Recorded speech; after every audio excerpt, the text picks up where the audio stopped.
And we see that Peter held a meeting with the clients to discuss the project plan and gain overall approval for the terms and conditions of the project. So Peter met with Maxwell to have a meeting for this. Now, the client was in a hurry to get the software. Peter tried to negotiate upon broader deadlines, but due to the client's pressure, he ultimately agreed to finish their project as per their requested guidelines. So he was pushed and he agreed to do whatever they said. Now, when the project was under progress, Peter and his team realized that the deadlines that he had agreed upon were nearly impossible to meet. So he's deep into the project and he realizes this won't happen or won't work. And therefore, Peter and his team were not able to complete the project as promised, due to which Globus had to pay Peter's company some penalty for late delivery. Then again, the client, who is Maxwell, added new requirements that had to be incorporated in the software. But Peter had not negotiated about the terms, these new terms, with the client for any further enhancement of the features being added to the software. So client comes up with new requirements. This had not been negotiated before, creates even further stress to the situation. And therefore, Globus had to incur a loss in the project because the scope of work had increased, but the terms of the project had not been negotiated well. Peter's team was forced to work 7 days end to end, even from home, to try and complete the project. So you can imagine the stress. And therefore, the question is, why do you think Peter's team, excuse me, had to suffer? Why did Globus have to incur a loss in this project? Because as we saw, there were some payments that they had to make. Right, so we can see that all this happened because hold on, give me a minute.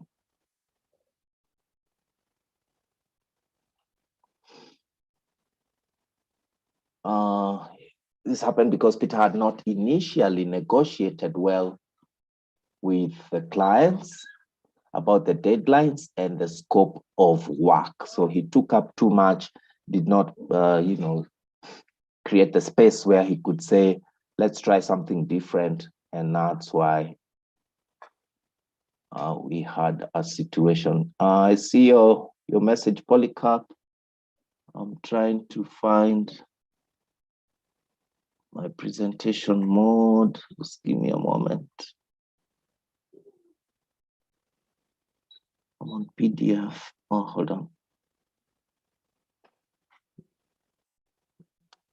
I hope that helps.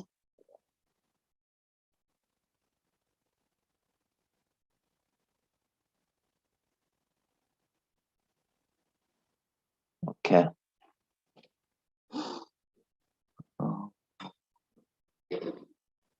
Yeah, so the lack of negotiation from Peter's part was certainly what caused a crisis in this.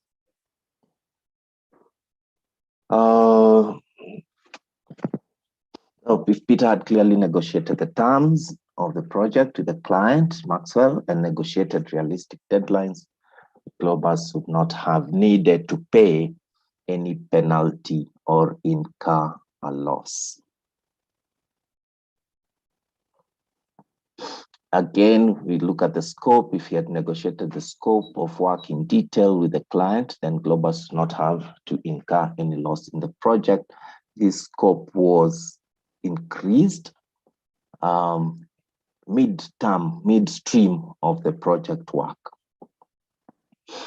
As you can see that negotiation skills are a must for anyone to succeed when dealing with people. And we can now jump into the topic of negotiation skills. And feel free to, again, to use the chat box to share your thoughts. What is negotiation? We say negotiation is a discussion between two parties to find out the solution, and for the purpose of reaching a joint agreement about differing needs or opinions. Give me a minute, please. Just one moment.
I think we have a better screen now, so let me just move to where we were at.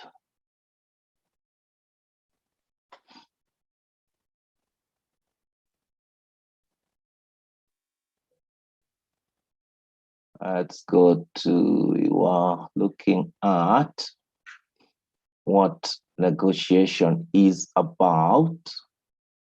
So we see it's a discussion that allows people to come to a compromise.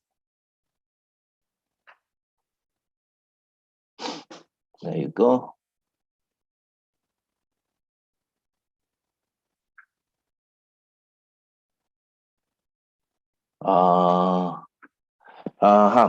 A discussion between two parties to find out a solution and for the purposes of reaching a joint agreement. It involves the art of persuasion to get others to understand and agree with your viewpoint, and works best when an individual has a win-win attitude. Both individuals should have a win-win attitude.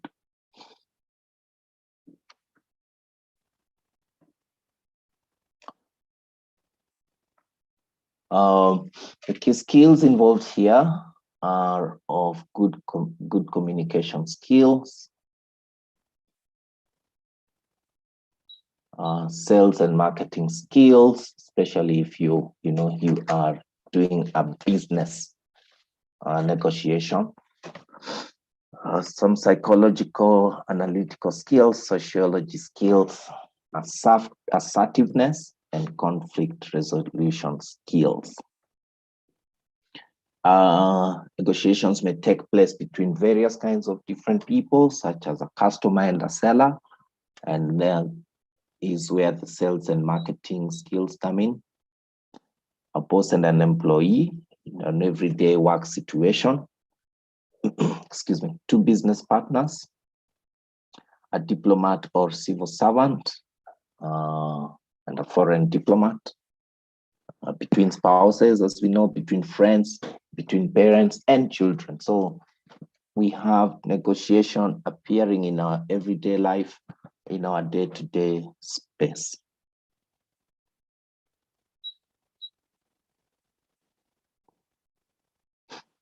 And why the need for negotiation? No two people are exactly the same, so we think and see things differently. Every individual thinks and behaves differently in different situations and has different needs, wants, beliefs, and aims. It is the basic difference between people that gives rise to disagreement, conflict from time to time. So we see things differently, and therefore, as human beings, we tend to disagree and then create that need for negotiation. Moreover, to mutually coexist with each other at personal, professional, as well as business level, it is important that this conflict and disagreements are then resolved. And it really does not mean that conflict is a bad thing. It will happen from time to time. It's a way of life. Conflict does not mean that we are fighting. It just means that we are seeing things differently because we're different, and therefore what thing needs to happen is for that negotiation to occur. And this because conflict may lead to argument and resentment, which may result in one or all of the involved parties feeling unhappy. And therefore, negotiations help everyone involved to seek a common ground of agreement between the disagreements and also to meet their individual objectives. What are the basic principles of negotiation? Let's have a look at that.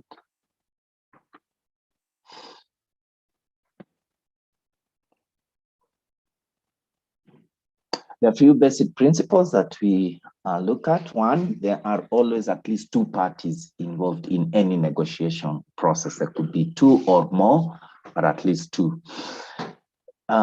Second one is that in any negotiation, the two parties share at least some common interest, either in the subject matter or in the negotiation context, that brings both parties together in a negotiation. So I'm not going to negotiate with somebody who we don't need to. There has to be a mutual end result that benefits both of us. And the initiation of any negotiation always results due to different opinions and objectives of two parties, which hinder the outcome in general. It is a general belief that parties do consider negotiation as a better way of trying to resolve their differences. So two parties see the negotiation as the best alternative to resolving these differences. Each and every party enters into a negotiation with a firm belief that they do have a chance of persuading each other, persuading the other party to modify their original stance. And each and every party enters into a negotiation with a firm belief that they shall maintain the initial stance and persuade the other party to change. We'll see later that we need to be a bit flexible in our way of thinking, especially with that last part. When we think of a win-win situation, it is then possible that we might have to let go of some of our very tough situations or stance.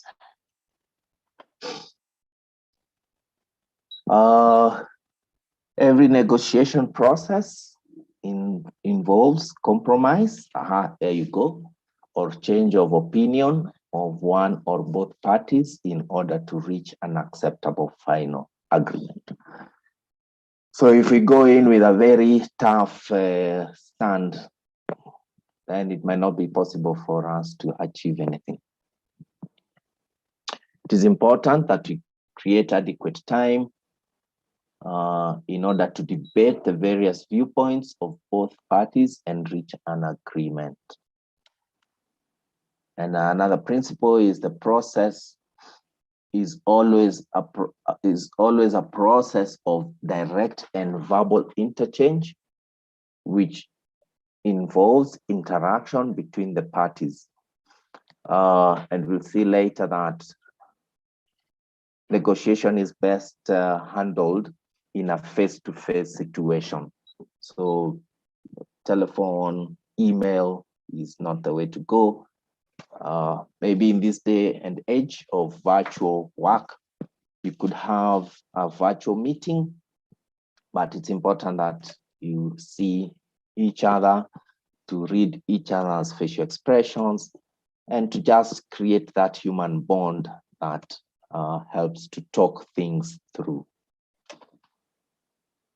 Each party has some influence or power, whether it may be real or assumed, over the other's ability to act and think. Good. So we see that negotiation is an art. You can get better and better with it. You can train yourself. You can practice it. If you feel that you don't have an innate talent for negotiation, don't be disappointed, because these skills can be honed and developed with proper training and practice. And it's not that people who always speak good things, they might feel that they are good negotiators, but that is not always the case.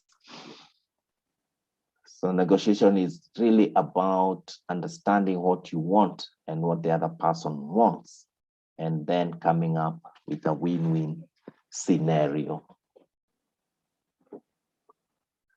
As we saw earlier, it happens everywhere. It is omnipresent every day. You may have to negotiate over anything. All right.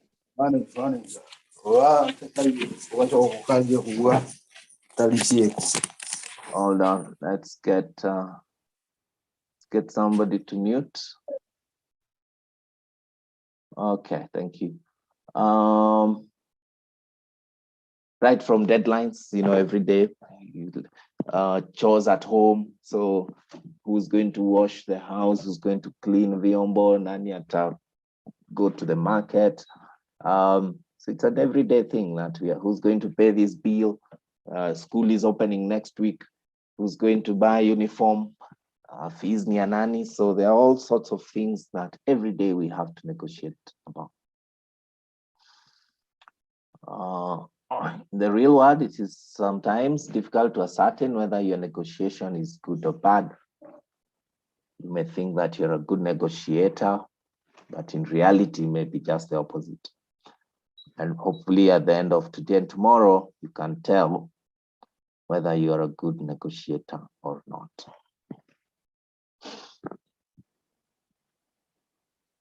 What are the benefits of negotiation? Let's have a look at that. The first one is a good negotiation helps you to gain better control in business as well as personal situations. It helps you to identify and understand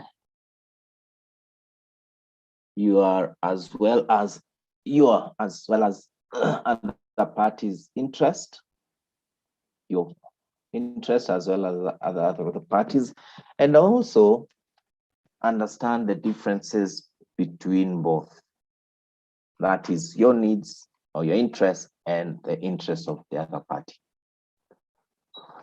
It helps to reach, excuse me, a win-win solution, which is mutually beneficial to all parties involved.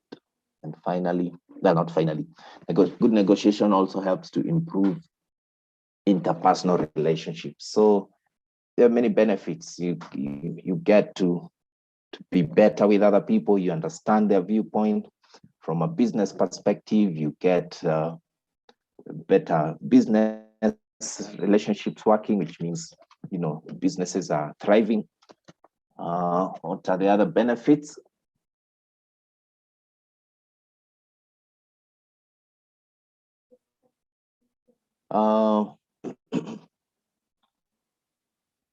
They help to develop and maintain an overall harmonious and thriving interpersonal environment. Yeah, it's one of the easiest and quickest ways to solve conflict and disagreements. So misosano and, you know, fighting, really, if you talk things through, then you can solve that real quick, which means that then it helps to that next point to reduce stress and frustration among two conflicting individuals. It helps to reach an agreement in cases where a dead end may be reached if consensus is not established between two differing needs, wants, or opinions.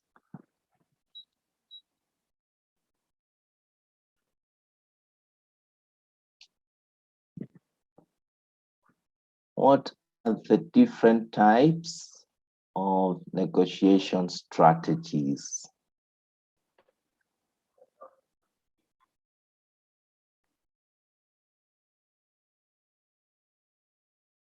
Right. So the first one we see is known as distributive negotiation, which is also known as positional or competitive.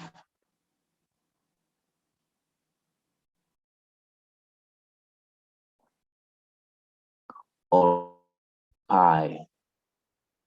It has several ways of looking at it. And it's a type of negotiation in which parties compete for the distribution of a fixed amount of value. So you have a pie, you want 75% of it, you're not compromising, you go away, you come with that fixed mind that the 75% is mine, and that's what you fight for. The involved parties in a distributive negotiation have a win-lose attitude. So I win, you certainly lose, and that's how we go about it. And it's based on an attempt to divide up a fixed pie or amount of resources for oneself. Distributive negotiation involves holding onto a fixed idea or position of what you want and arguing for it and it alone, regardless of underlying interest, regardless of the other party's interest. You want to come out with a fixed amount of the resource, and it's very difficult to compromise in this kind of situation.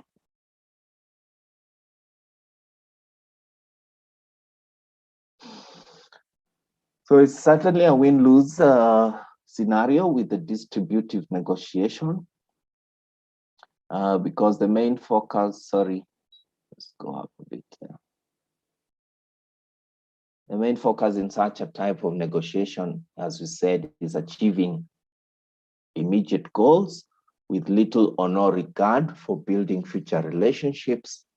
And generally, you do not create, there are no new creative solutions, and parties spend least possible time and energy in resolving the conflict. So this is quite a tough one. The outcome of the negotiation is reached by a presentation of fixed solutions and a decision or choice is made quickly. So onto the table, if there's any table, it could even be standing. This is what you're getting. This is what I'm getting. Take it or leave it kind of scenario, and off we go.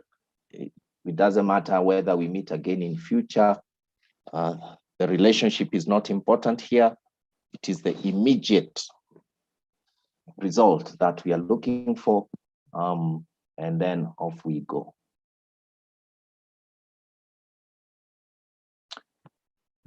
The next, second type of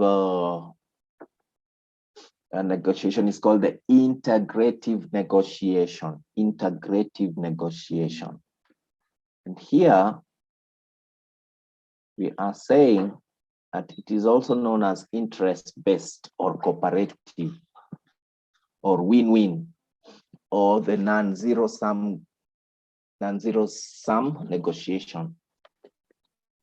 It's exactly the kind of opposite of what we saw with the distributive, because it's a type or style of negotiation in which the parties cooperate to achieve a satisfactory result for both, and both parties in an integrative negotiation have a win-win attitude towards reaching the goal and attempt to strive not just for their own outcomes, but for favorable outcomes of both sides. So here we are very relationship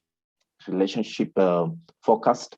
We want both ends to go away with a win.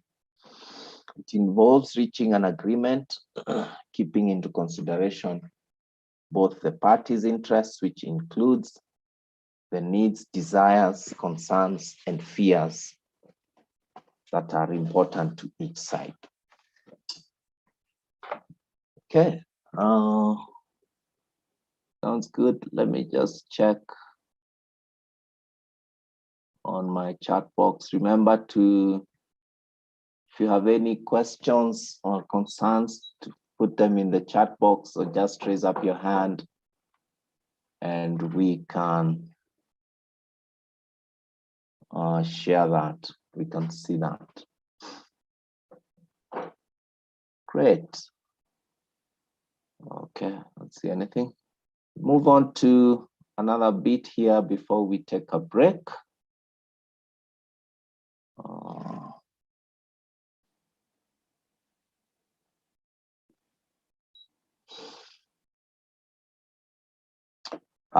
So the main focus of negotiation, of such a negotiation strategy, that is the integrative negotiation, is on developing mutually beneficial agreements based on the interest of the disputants.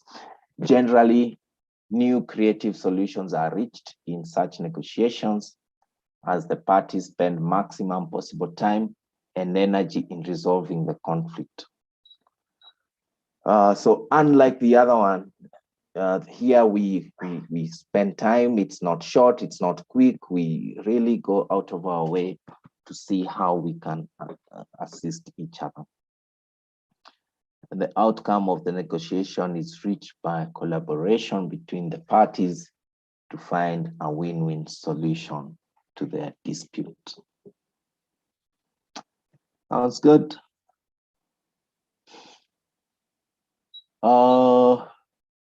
What are the most crucial skills that can help you to become a great negotiator?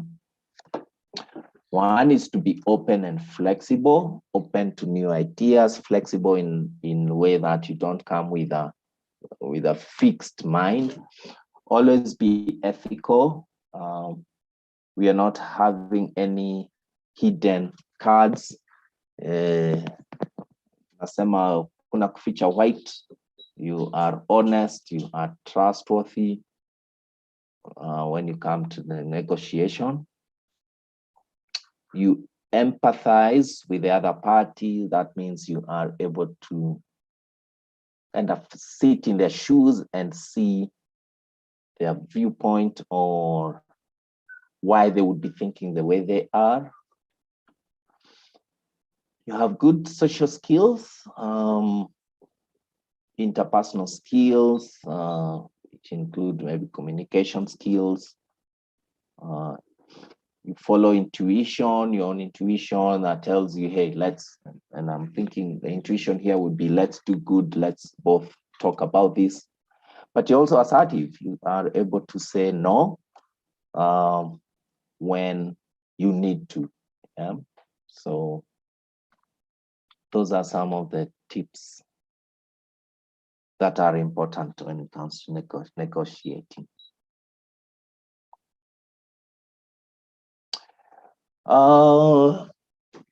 Let's look at a little comparison between distributive negotiation and integrative negotiation. So we see that in distributive negotiation, it involves discussion of only one issue at a time, while in the integrative one, we could have several issues being discussed, and that's because we have more time and we want to, how do you say, be comprehensive in the outcome of it. The second bit there is in the distributive negotiation, we have a win-lose attitude towards the outcome, while in the integrative one, we have a win-win attitude towards reaching the negotiation outcome. Number three, each party wants to use negotiation to maximize its own share of the fixed pie in the distributive negotiation, while when we come to the integrative part, we want to use the negotiation to expand its own share of the pie. Why? We can cook more and therefore add value, and therefore everybody gets more. And that's the attitude that we come with. It's not that we have this fixed pie, how do we share it? It's rather than, wow, both of us have the capability to bake a bigger pie, and therefore everybody gets more of what we are looking at. Number four, we say it is an approach usually used in one-time relationship between two people. That's with the distributive negotiation. It's a one-time, tomorrow doesn't matter, we'll do it again. While integrative is an approach usually used in continuing relationships between two people. We might need each other again tomorrow. So why don't we create a base of a good relationship between the two of us, so that tomorrow, if we need to again, we can talk through these things.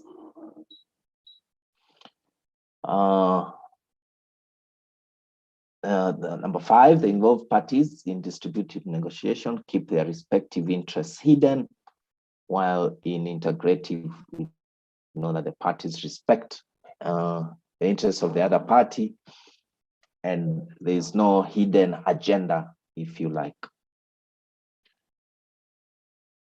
Each party expresses a strong position for each issue, while in the integrative one, the parties express and try to come up with as many options as possible per issue to maximize mutual gains.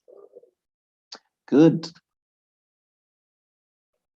Only more question, kindly. Yes, go ahead. Can you kindly give an example of an interactive negotiation, just for the fact of bringing it home? Yeah, I think if you thought about integrative negotiation, it would be more of maybe at a family level negotiation, either between spouses or partners, or even parents and children. So you're not going to be talking about, let's say, to your teenage daughter or son about doing some chores in the house without a wider concept of it. So you'd be thinking the reason why we are doing this is because we want to first, of course, keep the house clean, but also maintain a certain discipline, in the house that allows you to gain the confidence of life skills. You live alone at some point, so you need to be able to cook, clean, and these sort of things. While in the distributive negotiation, I would think about it more like maybe it's a business deal. You are a broker, for example, in a land sale. You've found a piece of land that another person wants, and then the negotiation that you'll be having there is what's my commission, all right?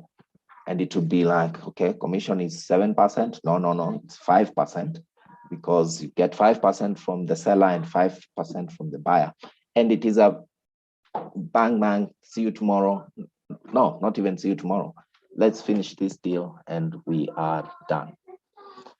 I hope, Polycarp, that helps. Can I just add to Polycarp's question? And mine would be in a situation where you're buying like an insurance package for the company, and you have an intention to like run with this company, or the seller of the product has an intention of keeping my company, providing this service. And so it's not just a one-off. They may want my service, or I may want this cover because it's good next year and the year after. And my negotiation is based on cutting the premium costs. Is that integrative, or would you call it distributive? Thank you. That's a good question. Anyone with an opinion around that? With an idea of how it can, of what that is? Then yes, I would think it's integrative, because it's you might want to find each other again at some point, yeah, and keep that relationship open rather than open, closed door kind of relationship. Okay. Great. I see a question from Achiro. Can we consider CBA negotiations as integrative? Can we consider collective bargaining agreements, between unions and workers as integrative or distributive? Who wants to give a? I can try, Mr. Francis. Yes, Polycarp, go ahead. My take would be I would bracket it in integrative, because there is an existing relationship, and the relationship will still be extended. Yes, it may be if a particular issue may be a one-off, but the chance of it cropping up again due to the fact that we have an ongoing relationship, it's quite high. So I would have an integrative mindset to it. Okay. Thank you, Polycarp. Anybody else with a similar or contrary opinion? I'm thinking maybe it can be a hybrid in that you want to agree, but at the same time you want to argue on a bottom. Maybe you come with a minimum which is you are going to accept, or you can't go above a certain figure. Usually ceilings have been set already because of the budget. So although you appear to be integrative, you have a bottom line beyond which you cannot go. So maybe if there is a hybrid one where there is both. Thank you. Okay, Alice, thank you. Anyone else?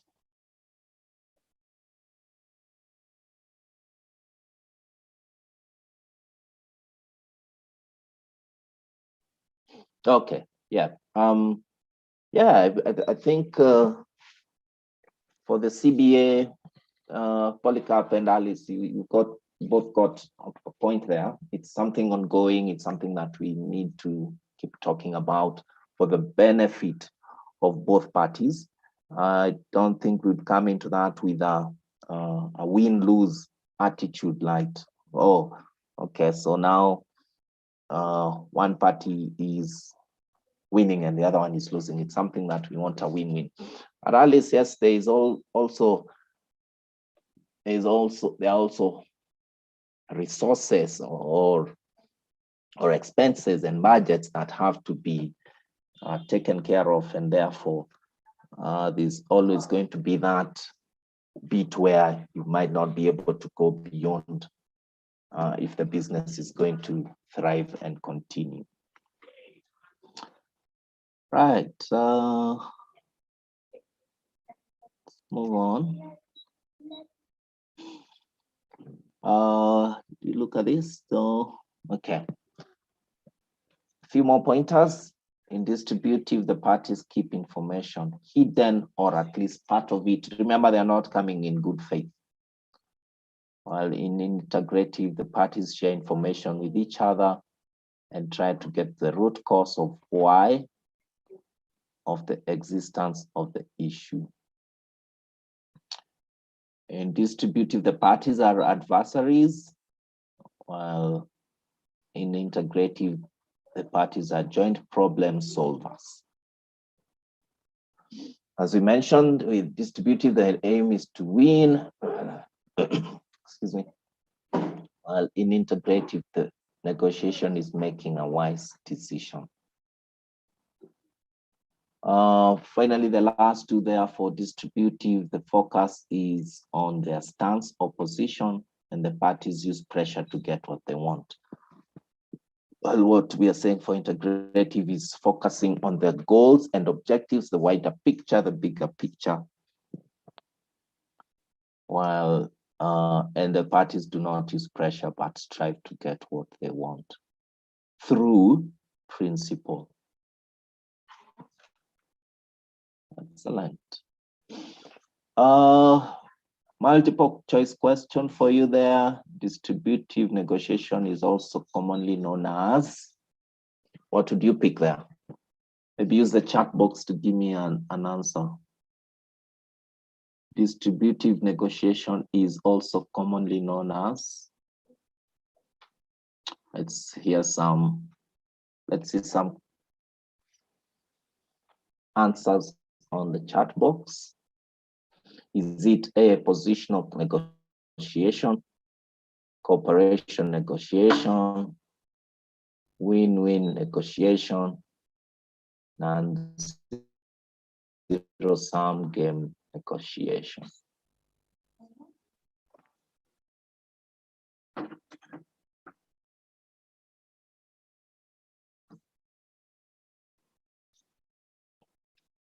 Okay, fantastic. See, 3 people say positional negotiation: Kinyanjui, Polycarp, and Nelias.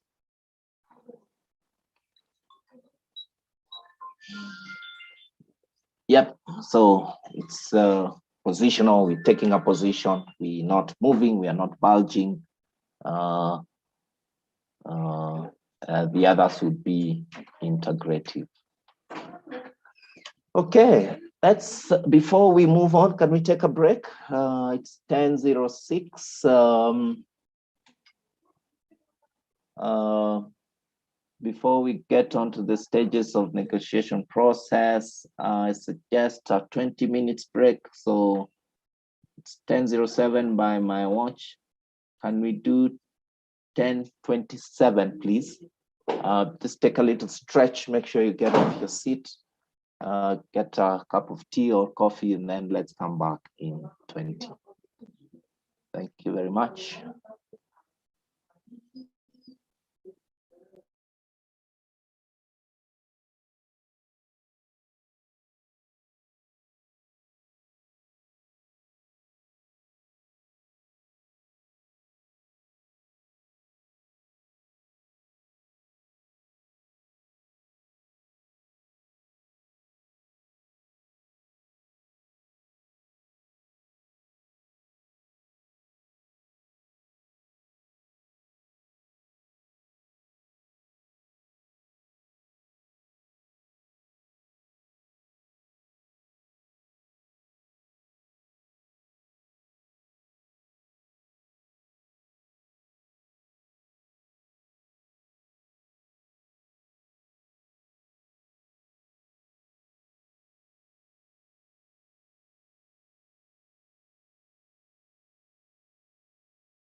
Okay, welcome back.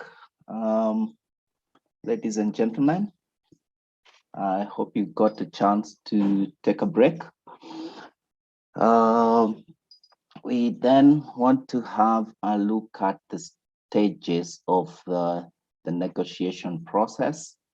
And Rose, I've seen your question in the chat box around the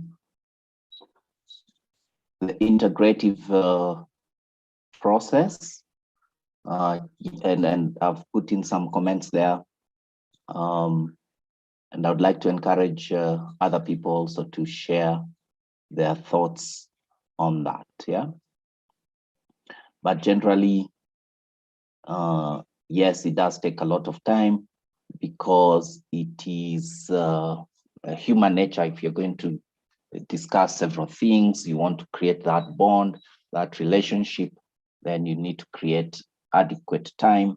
And I've also mentioned that you might need, and not necessarily, but you could need a third party coming in to, just help that process and to give it an external eye, if you like, so that you can see a third perspective and not just the two parties' point of view.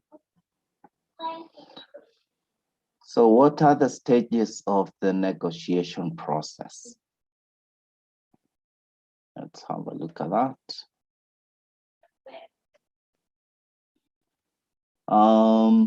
First, we have a meeting. Oops, that's very quick. Inquiry, bargaining, closure, and acceptance. And not to worry, we'll have a look at each of those in detail. The first one is the meeting process. This is really the first thing that you need to have to set up an informal or formal meeting, depending on who you're negotiating with. So you need to create the meeting venue, date, time, and agree on those. And certainly you want to start the meeting with introductions. There's some kind of icebreaker to make sure that everybody is comfortable. They know each other and they know the other parties, what you'd call, what are their interests, who are they coming in as. The second stage is the inquiry stage. And during this stage, both parties exchange information and discuss their concerns. The main objective here is to ascertain the strengths, weaknesses, needs, wants, desires, and issues that are going to be tabled. And this is also the stage where you want to ask a lot of questions to understand the depth and the outcome. What is the expected outcome of the negotiations?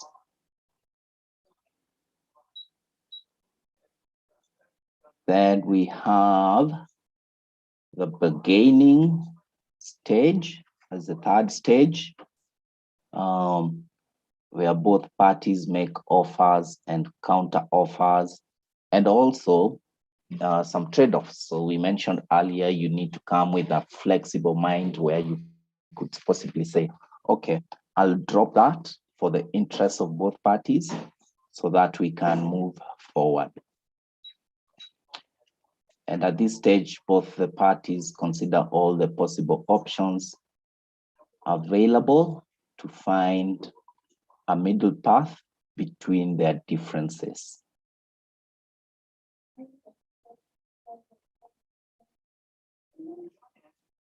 Okay.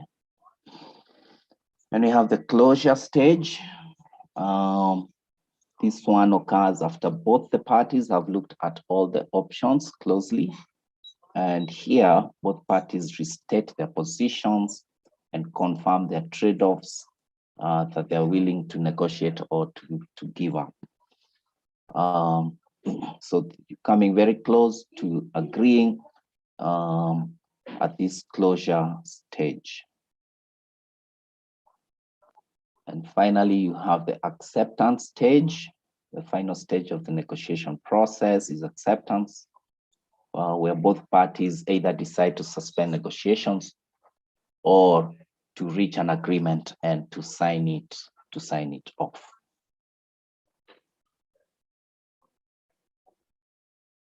Okay. Let's go back to a real life example and go back to Peter's scenario at Globus Inc. So we talked about Peter and his failed negotiation with the client, that was Maxwell, where we saw that even his team had to suffer working long hours, and also the company incurring a financial loss in the project.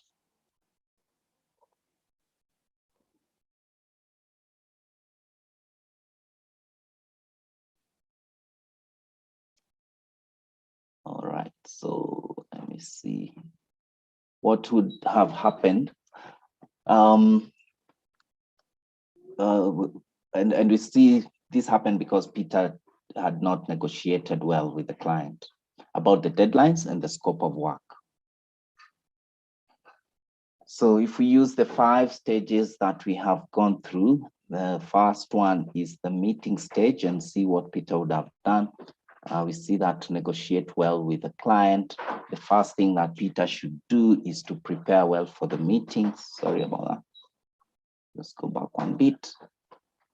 Peter could go through the project plans or similar projects that Globus had handled in the past, talk to and seek guidance from his superiors, and put all the data and information that he gets related to the project at one place. So that did not happen. And even if it did, there was no agreement to that effect.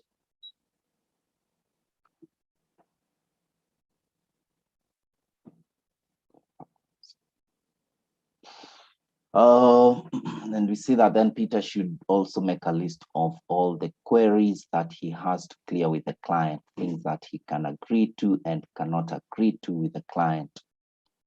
Also at the meeting, Peter should come across to the client as a cool, confident, and professional person. That first bit there about querying would probably have helped to bring out that additional scope in the software development that came through and which caught Peter and his team off guard, and which he agreed to actually, and maybe he shouldn't have agreed to that. The second stage of inquiry, Peter should exchange information with the client and discuss their concerns, scope of work, deadlines, future enhancements, etc. So, and at this stage, Peter should find out the client's requirements. How, which, what, when can he fulfill these requirements, and any other terms and conditions that may not be agreeable to Peter and his company, which is Globus. Again, feel free to put in any thoughts or comments in the chat box. And stage 3, that's the bargaining part.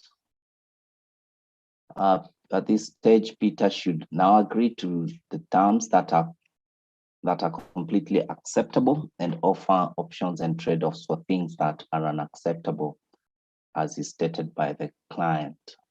So this is probably that pushback stage where if he's asked to do some additional work, then he's got to say, no, I couldn't because of constraints in resources or personnel, or yes, we can, but this is what I would need in return, either more time, more resources,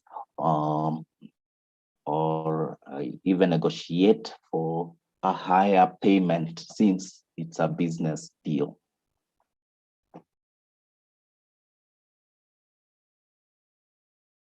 Yep, here you go. Peter should make sure that he ascertains his position and takes a stand in agreeing to not only possible and acceptable deadlines, current scope, terms regarding future enhancements, and everything else that comes in here. So remember, this is the bargaining stage.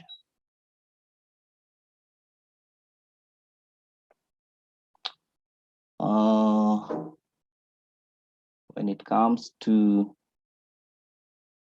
closure, stage 4, it is important that both the client and Peter restate their positions and to confirm their trade-offs that they're willing to negotiate. So this is really going back and saying, this is what we have agreed, just to clarify and to make sure that both parties understand what has been bargained and agreed for this to move forward.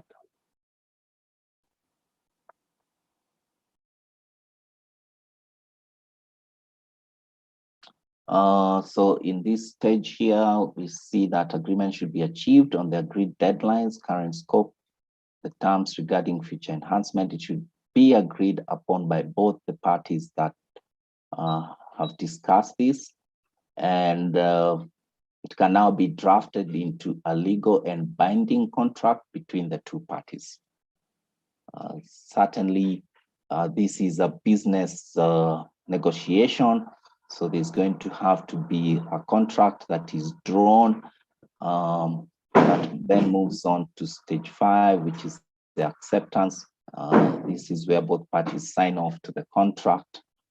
And if as we saw earlier, if need be, you might want to pass it either by the legal team or a lawyer, just to make sure that it is agreeable. So I think these 5 stages certainly would have helped Peter to make the right decisions and not to agree to a project that would cause him and his team grief and pain. So I hope this is helpful to us also. And not just in a business situation, even in a life situation. Okay, let's have a look at this quadrant. Where you have yourself, that is me, and we have the other person, you, and we have several situations here. The top left quadrant is where we see a win-win situation where we both win. The top right quadrant is me, I win, and you lose. Is that acceptable? Maybe not. The bottom left is where I lose, you win. Again, that might cause problems. And obviously the bottom right where we both lose, then there's really no need for the negotiations in the first place if we are both walking away with losses.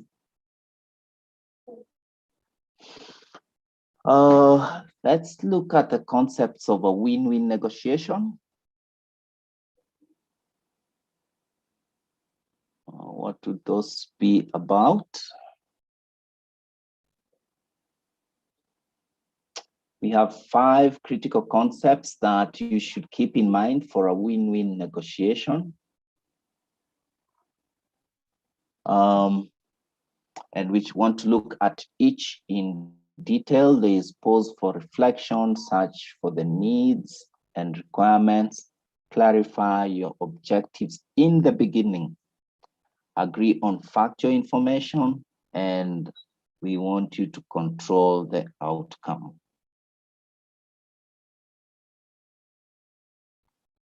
Okay, 1, pause for reflection. What kind of questions will you have in there? What do you want from this meeting? Right? Again, we mentioned what do you expect the outcome to be from your negotiation? What resistances do you envisage? What might be the challenges that come your way? What will you do to overcome these resistances or challenges? So this really is you and your team looking back and trying to see the possibilities that would come through while you're negotiating, and therefore preparing yourselves for the eventualities and the process. You also need to search for needs and requirements. What are my needs and requirements? What are the needs and requirements of the other party? What are they coming for? What do they want to solve? How are we going to work together? What do we have in common? That would help, because once you find common ground, then you can always fall back to that and say, hey, we are both here, all right, but we want to move up together, so let's work together to achieve that. What are the biggest gaps? Again, this is really that bit on what is the one thing or those things that we are not seeing eye to eye, and maybe start from there. Let's move on to the next stage. The third one is to clarify your objectives in the beginning. What are the most important issues that need to be discussed? Right? Both parties need to realize that. What are the most important issues to the other parties? So both parties. And what are the levels of potential outcome that we both envisage? How do we see the end result? How do we paint that picture so that we can move forward together? The fourth one is to agree on factual information. And what you're looking at here is, have you examined all arguments that you intend to use during the meeting? What are the facts? What are the figures? Where are you coming from? Are you sure about what you're saying or presenting? Which of these arguments are assumptions? Yeah, for both parties actually, because people might be making assumptions either because they are not clear or they do not know the facts, and therefore they come up with assumptions. And as I said, which of the arguments are facts? And that's important, because that what helps to drive the negotiation process forward. Finally, you want to control the outcome. What elements of time can you control, of the timing can you control? What is the best combination or channel to move the process forward? Who needs to be involved in this whole process? So there you are on the concepts of a win-win negotiation. An additional tip here is, one of the best practices that you can follow for an effective and successful negotiation is to always have a face-to-face negotiation. Try your best and avoid negotiating over the phone or email. Negotiating in person helps you to understand the other person better by watching out for their body language, facial expressions, vocal intonation, and other cues that can help you negotiate better by getting an insight into what the other person is thinking. So you might ask, okay, so with the COVID situation, the last 1.5 to 2 years, it's been difficult to meet face-to-face. Things are now changing, more vaccination, there's masks, there's social distancing, and there's also virtual meetings. The tools have become more accessible. There are way more platforms now for people to meet face to face, because that is really important when you are negotiating. And you can imagine, say, you're negotiating at home, in a home scenario. If you picture yourself trying to call somebody and having a negotiation or discussion vis-a-vis a face-to-face discussion, I think the difference is really big. I'll pause there just for a minute. If you have any questions, please grab the mic or put it in the chat box. See, Nyanjui say, I agree, we had virtual union negotiations in 2020 and face-to-face in 2021, and the interpersonal dynamics were quite different in a positive way. Absolutely. All right, so there you go. And even, now we are doing these trainings online, but you can imagine if you are all together, I think that the difference would be quite big in terms of us seeing each other. So, yep, Nyanji, especially union negotiations, I can only imagine trying to have them in a conference call with lots of people and, people with different opinions and arguments, counter arguments. Face-to-face is way much better.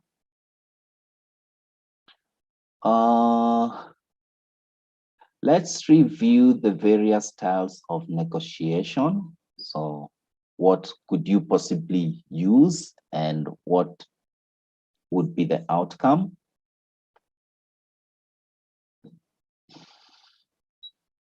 The various styles in the negotiation process that a person can use in different situations again. So these styles are, as you'll see, depend on the situation and what you're looking for. It is important to keep in mind that there is no one right style of negotiation. Rather, the right style would depend on the situation, the people that are involved, options and differences that you would find while negotiating. Also, within the same negotiation meeting, you may have to change from one style to another style depending upon the other party's attitude and approach.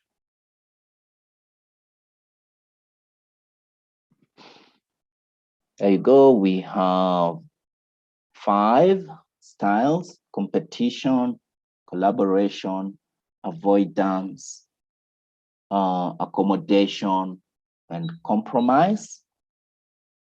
Let's have a look at what each one of those mean.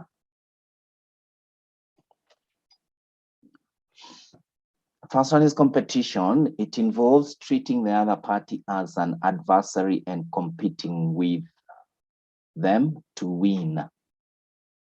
So these would probably sit in very well in the distributive negotiations that we looked at, because you're competing here and saying, this is all mine, you've got nothing to claim here.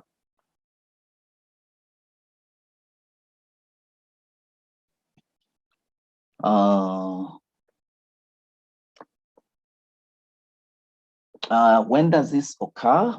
What kind of situations? It could be in case of emergencies where quick and decisive action is crucial. So you can imagine if there's a fire and we need to break a door that is worth a couple of millions, then we have to do it because, or there's a riot, then we have to send in people to quell, or officers to quell the riot. Or in terms of maybe war, right? The general then issues the orders and people go in to save the situation. In case of important issues, like some of them we have mentioned, in situations where unpopular actions need to be enforced, such as rules and discipline. We are not going to agree for you to ban our dormitories. This is what we are going to do. These are the rules that we set in crucial issues related to the organization's welfare, in situations where you are sure that you are right, and when you need to take a stand against people who take advantage of vulnerability. Okay. So these are some situations where you have to put your foot down and say, let's go for it. Yeah. Again, as we mentioned, these styles are situational. You need to be very emotionally intelligent to read the situation and decide which style you need to use. The second one is collaboration, where we are working jointly with the other party, like problem solvers, to find a solution. Where might this apply? In cases where the concerns of both the parties are valid and crucial. In cases where you want to find a creative and integrative solution. In situations where your main objective is to learn from the situation. In cases where you want to gather and merge viewpoints and insights from people with different perspectives. In cases where you want to reach a consensus by incorporating concerns and thereby gaining commitment. And finally, in cases where you feel you have to get over and work through feelings that have interfered with a relationship. So what you could do is to really look at these styles and see your own situations in terms of where would you have used a different style, or where would you intend to use these styles in your situations while you are negotiating. So we've looked at competition, collaboration. What about avoidance? It's also a style to negotiate and say, I don't need this, I'm out of here. This style of negotiation involves deliberately avoiding or keeping away from a conflict and facing the other party openly during the negotiation. So you avoid them, you don't want to see them. And when and how can you use this? This can be used in cases where the issue is trivial. It's really a non-issue, so let's just not go through it. In cases where you think there is no way of satisfying your concerns, in situations where the potential disruptions outweigh the benefits of resolution, in cases where you want the other party to cool down and regain their perspective, in situations where before taking an immediate action, you want to first gather information, facts, or data, in cases where you feel that the others can resolve the conflict more effectively than you, so you leave it to them. And finally, in situations where you feel that there are underlying hidden issues and the existing issue is just symptomatic of other issues. So there would be other underlying things that exist and they're not being brought to the open. And if those are not brought to the open, then really your negotiation is not going to work. The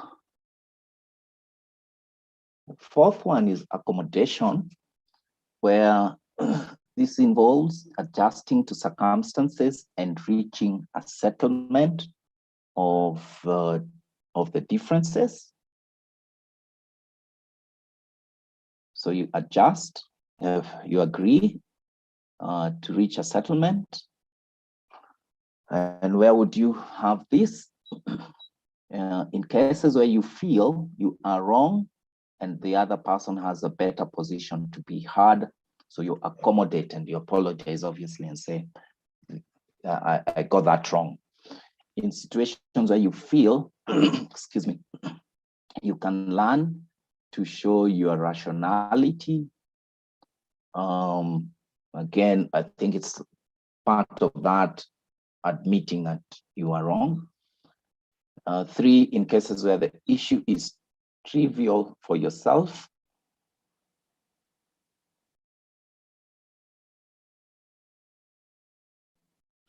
And 4, in situations where you want to appease the other party to satisfy them in order to gain cooperation, so you accommodate them. In cases where you want to build your people image and gain social credits for bigger issues that are to come. In situations where you feel it is better to cut your losses when you feel you are losing.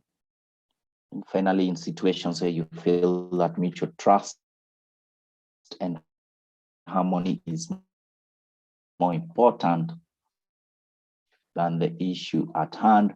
So, and I'm hoping that you can reflect on these different styles and give me some reaction on when you use different ways in some situations.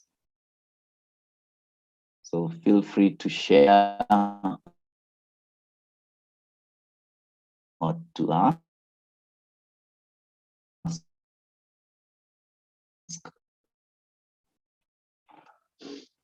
And finally, we have the compromising style. And you use this in cases where you feel sort of taking a stand against other people. So the objectives really are not what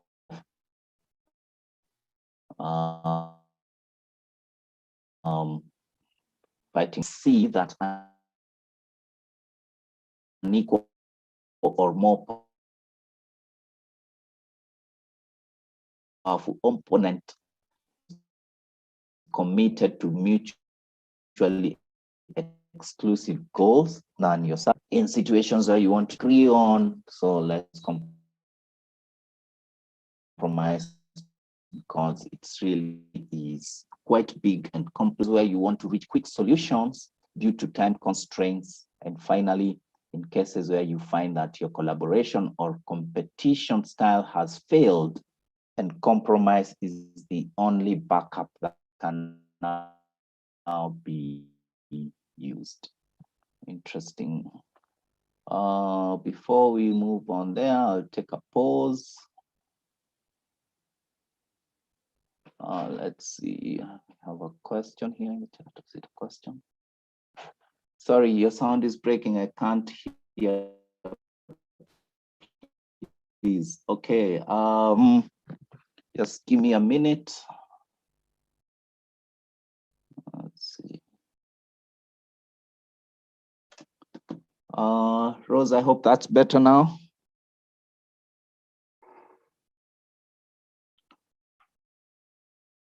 Okay. Any thoughts around this in terms of what style to use when, or some thoughts around when you have used, or some examples of when you have used any of these 5 styles? Feel free to share in the chat box.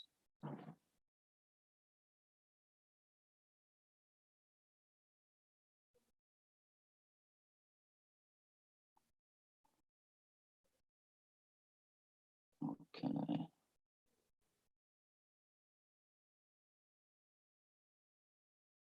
I'll just do a quick check again. Okay.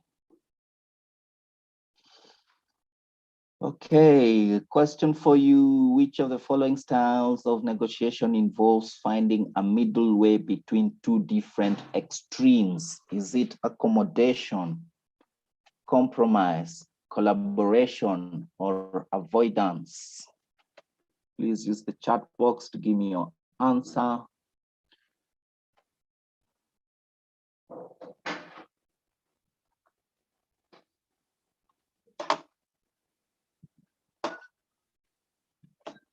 Which of the following styles of negotiation involves finding a middle way between two different extremes? Is it accommodation, compromise, collaboration, or is it avoidance? Chat box, please.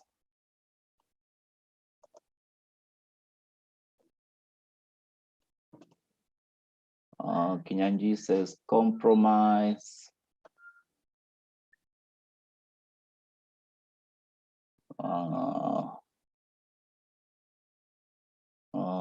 Daniel says accommodation. Nelia says collaboration. Chiro says accommodation.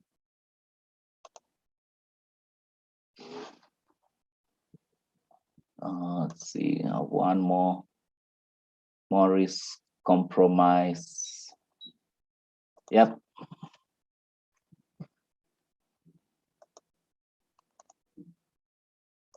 So compromise is what we are looking for, all right? Style of negotiation of finding middle way between two different extremes.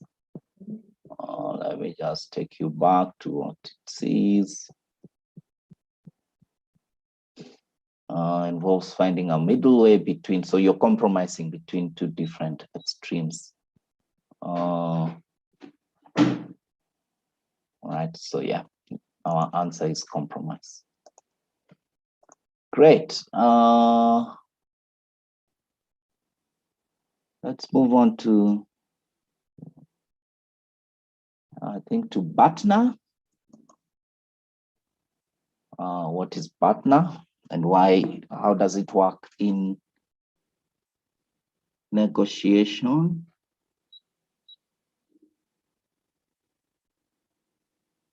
And this probably is our last part for today.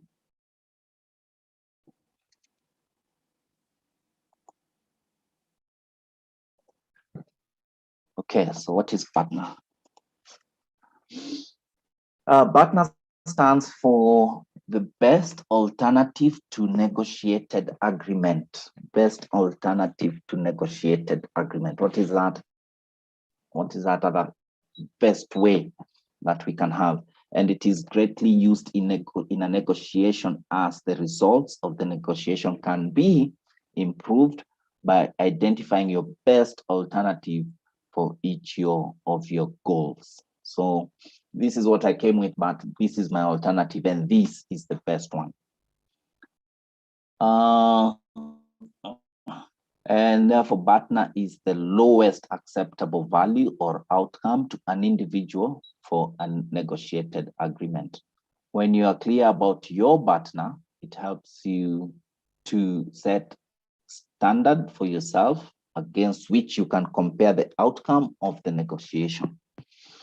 Such a standard helps you to protect you both from accepting terms that are too unfavorable, all right, and also rejecting terms that would be in your interest to accept. Therefore, if the proposed agreement or outcome is better than your partner, great, you should accept it, because this is what, it's like the minimum. This is where I won't go down anyway, because it won't work. Anything better than that, you take. If the agreement is not better than your partner, then you should reopen negotiation. So that's your best alternative to negotiated agreement. Excuse me. You should always bear in mind that partners are not always readily apparent. You might not know it. You might not see it initially when you are starting the negotiation.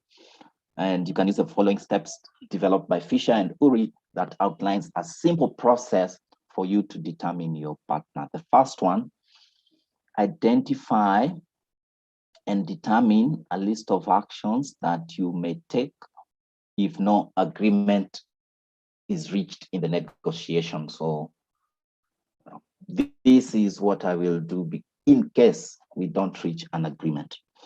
Next, try and improve some of the promising ideas and convert them into practical options. Improve some of the promising ideas. So you hear them, you think, that's a good thing, we could work on that and convert that into practical options.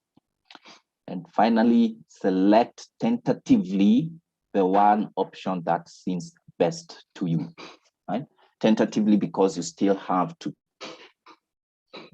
go through it, talk about it, maybe pass it through other people that are stakeholders in this negotiation and see what they have to say.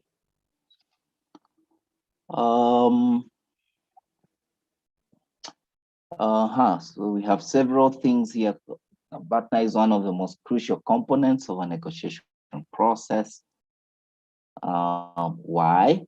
One, it decreases the dependency on the other party's agreement. So you have an alternative anyway. It makes sure that the other party does not exaggerate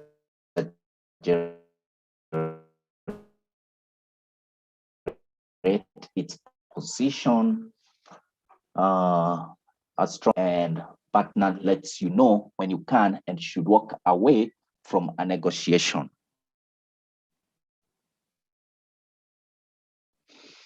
Because as we said, if it's your best alternative, then once you know that, anything less really will not work for you. What else does partner do?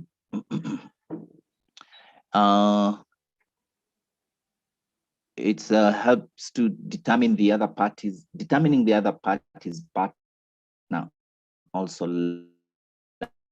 lets you be better prepared. The deal breaker, when you say, this for me really doesn't work. If you come in with less than maybe minimum 10% increase in wages, then you know that for me won't work.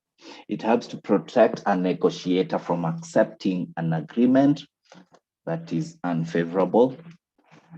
It helps the negotiator in being clear about that which is acceptable and is only in the counterparty's best interest. And it helps you to have a backup to know what to do when the negotiation fails. Real life example in a win-win situation. Let's have a look at that.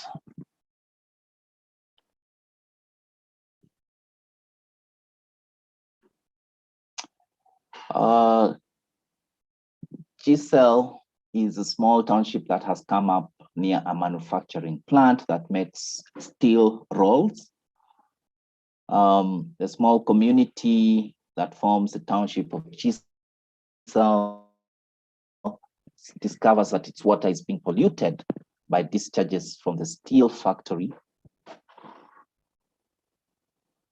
Some of the leaders of Giselle community initially tried to talk to the management of the steel company to develop a cleanup plan.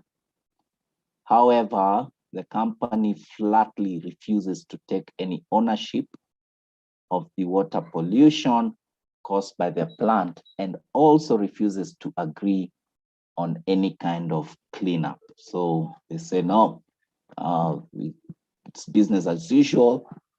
Excuse me, we'll continue doing what we do. The community leaders think of all possible options that they have to resolve the issue, such as the following one. They could choose to start legal proceedings against the steel company based on stipulations of the Clean Water Act and the legal framework. They could get in touch with Government Agency for Environmental Protection, maybe that's their NEMA, and find out how the agency can help in this issue. Third, the community could start a public awareness campaign and use the news media, social media to get support from other people across the country to help pressurize the steel company in cleaning the polluted water. So a campaign around why is this happening, why us, what are other people doing, to create pressure. And finally, they could sit across the table and find out a middle path that could help solve the issues in such terms that are agreeable to the company. Okay. The community leaders can easily understand that when they look at all the options from the standpoint of financial affordability, feasibility, quick results, and a win-win for both sides, then negotiation is the best alternative of all the options that we have seen earlier. So they decide to negotiate. The community leaders, first of all, decide on their partner or best alternative to a negotiated agreement. They know that if the steel company does not come to an agreement on cleaning their waters, they would have to sue the company through legal means for polluting the only source of water affordable to them. So going the legal route is the one way that they are considering. So they arrange for a meeting with the management of the company. The community leaders come well prepared for the meeting, where they stress the implications of such irresponsible behavior on part of such a reputable company as the steel company is. The community leaders then let the management know that by not taking ownership and responsibility of such reckless neglect of the environment, they would have to face negative repercussions from shareholders, board members, government, citizens, clients, environmental protection agencies, and even businesses across the globe. So just putting out that this is really what your company will suffer. This is what your reputation and the brand reputation could possibly happen.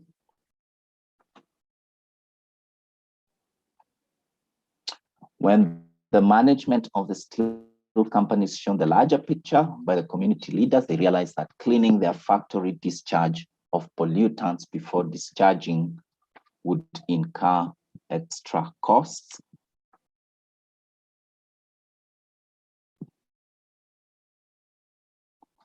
However, they begin to understand that the long-term benefits that they would reap from such voluntary and responsible behavior would far outweigh the cost of cleaning the discharge. And I think this understanding comes from what we have seen earlier, that your reputation, your brand, and your business at the end of it will suffer. So cleaning up in the end will cost less. So as you can see, that negotiation can help in solving any kind of issue and can get the other party to think and agree to your views and options. The key to a good and successful negotiation is to always think win-win. what you win out of this situation and how the other party can also win by agreeing with your terms. Okay, so I think we've covered some good ground for today. I want to stop there. We have an additional 6 topics to cover tomorrow, explaining the types of third party, yeah.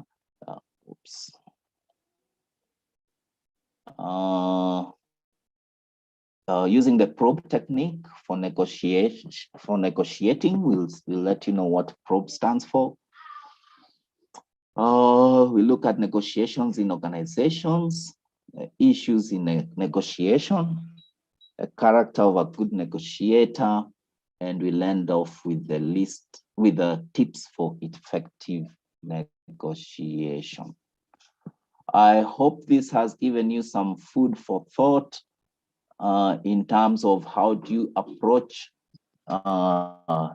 negotiation, what are some of the things, do's and don'ts, and I look forward to having you again tomorrow. We start at 9. Hopefully we'll end early, but I cannot say a bigger thank you to you all for attending, and I hope then that you have a good rest of the day. Feel free to give me some feedback on chat on how we can do this better tomorrow. But once again, asanteni sana, and have a good rest of the day. Bye for now.